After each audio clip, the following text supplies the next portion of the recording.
first slave ships from Africa arrived in Louisiana in 1719, only a year after the founding of New Orleans. 23 ships, to be exact, brought slaves to Louisiana in the French period alone. The need for labor on the large concessions proved so great that officials found themselves unable to satisfy the colonists' demands for slaves. Imbalanced population combined with high mortality, the threat of conflict with Native Americans, shortages of food and goods, and isolation produced a colony in which African, French, and Spanish cultures blended to create a unique culture known as Creole. Because most of the Africans who arrived in Louisiana were one nation, the Bambara, they succeeded in preserving their language and culture, and through their solidarity ultimately acted as Africanizing influence on Louisiana. New Orleans became a major slave market in the lower Mississippi River Valley from around 1830 until the American Civil War. The city was a central hub for the slave trade because of its location on the Mississippi River near the Gulf of Mexico,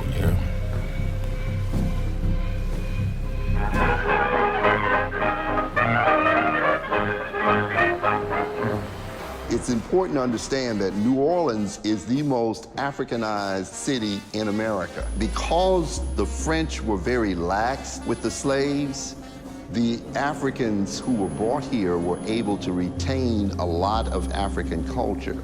In African culture, we don't look at death as the end. We look at it as the next phase, and you're supposed to celebrate that.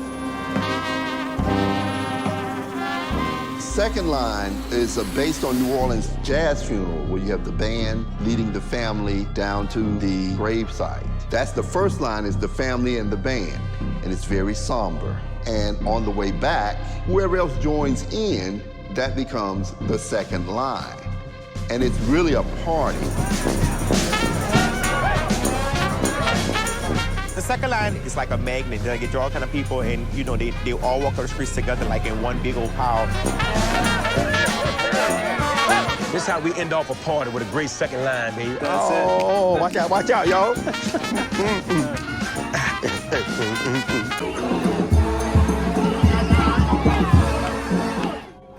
Gotta talk about that second line, baby. Our most traditional dance. The second line is one of the most quintessential New Orleans art form of jazz funeral without a body. It is also one of the most foundationally Black American retentive cultures in the United States of America.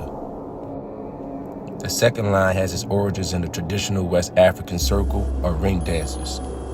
The second line tradition was brought to New Orleans by enslaved Africans, where it became a ritual for African Americans, especially in various processions, including funerals. New Orleans and the domestic slave trade. In 1808, the U.S. Congress abolished the international slave trade, contributing to a significant increase in the domestic slave trade, or the trafficking of human beings within the boundaries of the United States. During the 57 years that followed, an estimated 2 million men, women, and children were separated from families and forcibly moved by slave traders and owners. The largest numbers were brought from the upper South to the lower South via overland and water routes. New Orleans was the center of this trade, resulting in more than 50 documented sites. More enslaved people were sold here from slave pens, public squares, government buildings, church properties, city taverns, private residences, auction houses, and even ballrooms of luxury hotels than anywhere else in the U.S. Why New Orleans is slave city, right? And the point that I want to make here is because slavery was everywhere. And not only was slavery everywhere, slavery is the visible signs of slavery. You can still touch it in New Orleans, because whereas you go to visit a plantation in the South, you know, and outside of New Orleans, there's almonds plantations, all those places, right? This whole thing, if you wanted to see slavery, the entire French Quarter is slavery. What are you talking about, TJ? Remember yesterday we had the discussion about the half homes. the little half homes in the back of the house. That's one right there. That's a slave quarters, that's a house. Slave quarters, house. See the little orange one? See the faded brick area? Right there. Slave quarter, house. In fact, there is nowhere you can go in the French Quarter and don't see the slave quarters. It's almost impossible to find a house without slave quarters. In this street that I'm driving down is exactly as it was. In the 1850s, slave quarters, house. See, slave quarters, that's not an Airbnb. That's in fact a slave quarters, okay? Yesterday I showed you a row of them called Slave Row. But if you walk through the French Quarter, all of it is slavery. All of these homes represent slavery, okay? Exotic, barbaric, the cult of Voodoo. Brought to Haiti from Africa centuries ago by Negro slaves, the cult of Voodoo embodies the worship and fear of devil gods. Whole communities, believing themselves under an evil spell, indulge in wild orgies to cleanse themselves, invoke benign spirits. And in Act Rooms in Harlem continues in all its primitive savagery and superstition, the witchcraft of the African Congo.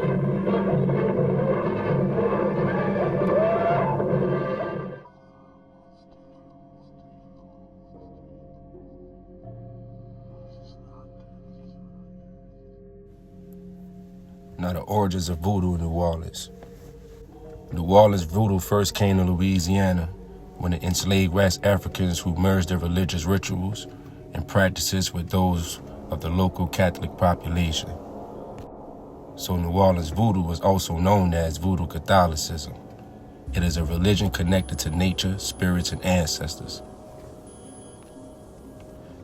When followers fleeing from Haiti after the 1791 slave revolt, they moved to New Orleans and grew as many free people of color, made its practices important of the part of their culture. Voodoo queens and kings were spiritual and political figures of the power in the 1800s in New Orleans, you heard me? The core belief of New Orleans voodoo is that one God does not interfere in daily lives, but that spirits do. Connection with these spirits can be obtained through various rituals such as dance, music, chantings, and also sneaks. Yamaha became Our Lady Rayla. Elegua became Saint Anthony. Obatala became La Virgin de la Mercedes. And Orumila became Saint Francis of Assisi. Witchcraft is different from voodoo. Witchcraft is the power that people have to fly, to turn themselves into birds or cats or something different, to come to your house, take your soul, make you sick. They can even turn somebody's soul into a goat or chicken and eat it. Have you seen that? Mm-hmm. You've seen a bird turn into a human? Yes. People who were taken, who were enslaved, they had their own religion. And today, in New Orleans, in Cuba, in Haiti, in Brazil, in Black America, we have voodoo there today. Because of whom? Because of those people who left. Every January 10th, we have to remember them.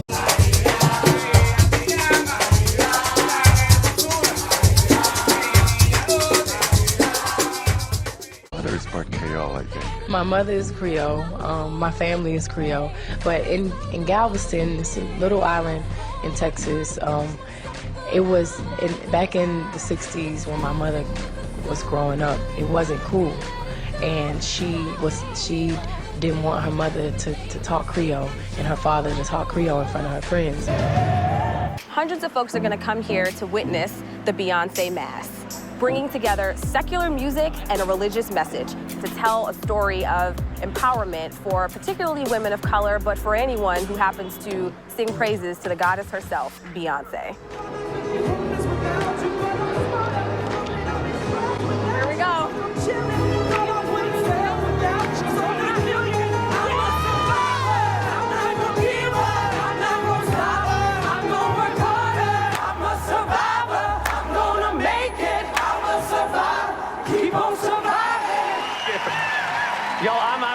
because we sang Beyonce in church. Holy cow. Oshun is a supernatural entity recognized as both a spirit and a goddess in the Yoruba religion of West Africa. She presides over fertility, love, and fresh water, and the patroness of the Oshun River in Nigeria, and is honored annually at the Oshun Asokaba Festival. It is said she is the one who created the universe. According to some accounts, she is neither male nor female, and is referred to as they or sometimes it, and the only one welcome in delivering message to the realm of Orun, the deity spirit. She is recognized as a destructive and a creative force, but her floods or droughts are recognized as a response to the actions of people who fail to honor her or the land with proper respect. Oshun is especially attentive to women, those seeking meaningful relationships, pregnant women, or those hoping to become pregnant. She is also invoked by women and men for luck, health, strength during times of challenge and change and prosperity. So last week, Queen Bee, Goddess Oshun, came to Houston to tell you all to vote for a Greek goddess. The Bible says the demons of the island will partner themselves with the demon of the mainland. So Beyonce playing with that Santeria, you heard me? She thinks she Oshun. She said it in her record, Lemonade, as well. So anytime you work with a Orisha, you must thank them out loud, especially when dealing with fame. You're playing with marine spirits. You're playing with Benin deities. You're playing with Yoruba spirits. I was wondering, why am I in Houston? I feel this Yoruba anointing on me. It's like, isn't that the same devil I faced in Nigeria trying to come here? The purpose of the drums are to call the Loa, or to invite the Loa. In certain rhythms, what they do, they alter the consciousness of the believer, where the believer goes into what we call a state of trance or possession, to invite the Loa into his body, so that his body can be a receptacle for that energy, or that force, or that intelligence. Red devil juice. So basically, Beyonce playing with that Umbanda, a guiding spirit that may possess a person voluntarily to provide guidance, answer questions, and explain rituals. Pambagada, a female guardian spirit, and Exu, a male guardian spirit. In Voodoo, a spirit is said to mount and ride the practitioner, and the practitioner movement's voice and words are understood to be those of the spirit. So at the concerts, Beyonce is doing the Loa enchantments. Basically, everybody at the concerts is possessed by many spirits or lower entities. America.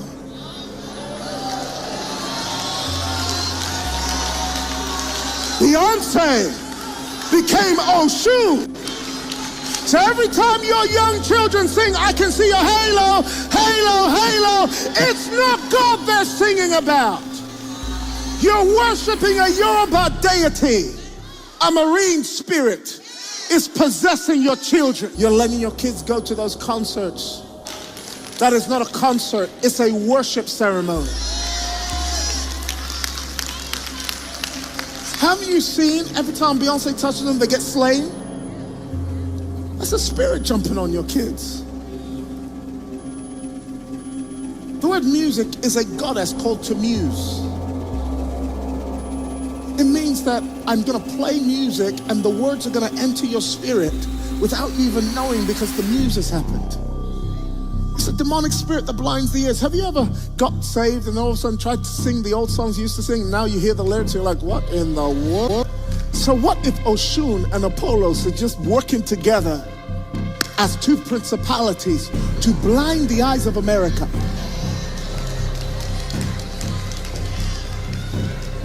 Summer Walker. All of you Summer Walker fans, young people, Orisha worship. This is the altar that she sacrifices to for fame. These are the bananas, the yams, the plantains, and the flowers that she brings for the goddess Oshun to get your money and your fame. You know, she was a businesswoman, and sure, she combined the commercial aspects of voodoo with the spiritual.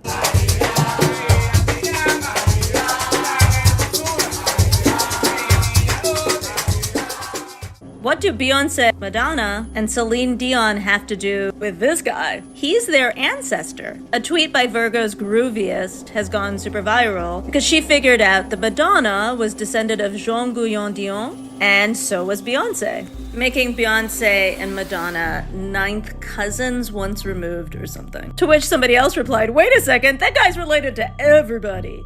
And you can see on his IMDb page how many relatives he has, including Celine Dion, Hillary Clinton, Jack Kerouac, Alex Trebek, and many, many more. But what's going on? Colonialism and fertility. And her mother was ethnically French-Canadian, but her lost Canadian-born relative was Rose Alice Colomb. Madonna was descended of Jean Guyon Dion, and so was Beyonce. Moving on to our next story. Did Madonna put on the greatest show on earth? Asks the Daily Mail.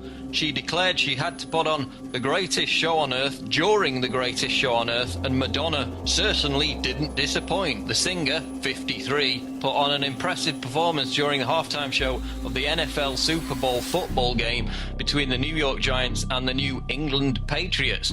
Look at these screenshots we've got from last night's Super Bowl performance by Madonna, and then you can also Google image search for yourself and type in Baphomet. And of course we see that Madonna is dressed up as Baphomet. She's sitting on the throne of Baphomet. She's got the horns. Later on she's got the hand gestures of Baphomet, you know, one hand pointing up, one hand pointing down in the Egyptian dance pose. And this is the idol that the American people during Super Bowl halftime show are being told to worship. America is playing with black magic. So, who's Baphomet? Baphomet is an idol used by Satanists to represent the devil. Or as Satanist Aleister Crowley once himself described it, quote, this serpent, Satan, he is the devil of the book of Thoth, and his emblem is Baphomet. And also, as historical depictions show, Baphomet was worshipped by the Freemason secret society, which of course at its highest level swears an oath to Lucifer. So this is an ancient pagan deity which is used by Luciferians and occultists to symbolize the devil. Madonna is dressed up as Satan during this performance. So you've got her dressed up as a demon prancing around on a stage embedded with an all-seeing eye with pyramids in the background, and then at the end she's raised up on this pedestal while all the happy, clappy Christian gospel singers worship her. Right at the end the words world peace appear on the stage, and then she's bowing down to the dark priest at the end and worshipping him. So, I mean, what's the message? That, you know, worshipping Satan is the only way the Illuminati will allow us to have world peace? Or, more simply, the American idiots half drunk watching the Super Bowl at half time will never get any of this Baphomet jazz, so we'll just throw it in their face and have a good laugh. Beyonce's story similarly tells us about the French origins of the US. So Beyonce was raised in Houston, where there's a lot of Creole people who have roots in French Louisiana. Now, Beyonce's mother and her ancestor, Rosalie Jean Louis, was born in 1800 in Louisiana as an enslaved person, and she married a well-off merchant, Joseph Lacey, who also owned slaves.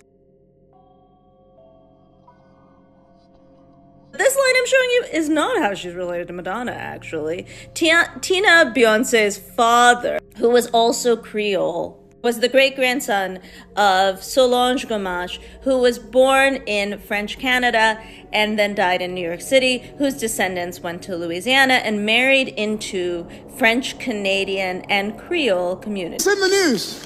Beyonce's PA quit her job because she said Beyonce was laying curses on her through witchcraft. Bewitching Beyonce. Did Queen Bee practice witchcraft on one of her musicians? In this Daily Mail TV exclusive, the drummer who claims she was put under Beyonce's spell is now speaking out.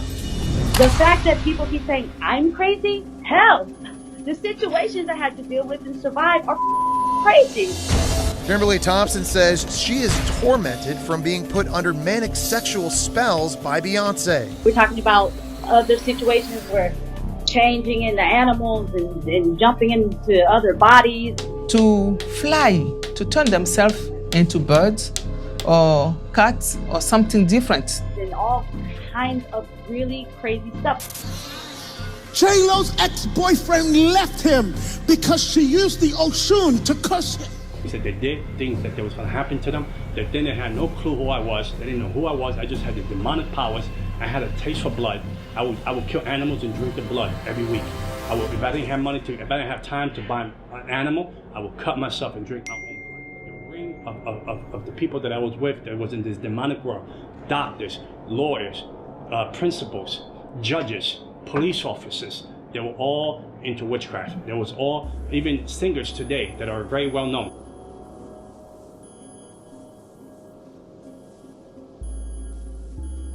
I love this chick. Like, this chick is God. You know how in history look back at women, I'm just gonna say Cleopatra, okay, as an iconic woman. Like, she might be top 5 women of all time. She's considered top 5, top 10 women of all time, okay? Eve, the original Eve, is in that list. Mary is in that list. Who's to say that Beyonce don't mean more to the world than Cleopatra did? Cleopatra was part of the Ptolemaic dynasty, a Greek family that ruled Egypt after Alexander the Great's conquest. What makes her stand out is that she was the only Ptolemaic ruler who learned to speak Egyptian, connecting her deeply with the people she ruled. She rose to power at just 14 years old, ruling alongside her father and later her brothers, whom she eventually outmaneuvered to claim the throne for herself. Her strategic alliances, particularly with Julius Caesar and Mark Antony of Rome, were pivotal in her reign. She aligned with Caesar during the Roman Civil War, which helped her overthrow her brothers and secure her position as pharaoh. Then, Lord Antony, you come before me as a suppliant. If you choose to regard me as such. I do. You will therefore assume the position of a suppliant before this throne. You will kneel. I will what? On your knees. Dare ask the proconsul of the Roman Empire. I asked it of Julius Caesar. I demand it of you.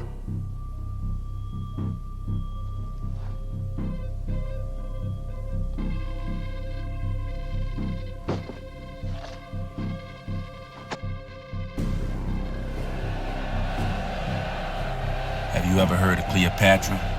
Not just the queen adorned in gold and jewels, but as the relentless strategist who challenged the greatest empire the world has ever known.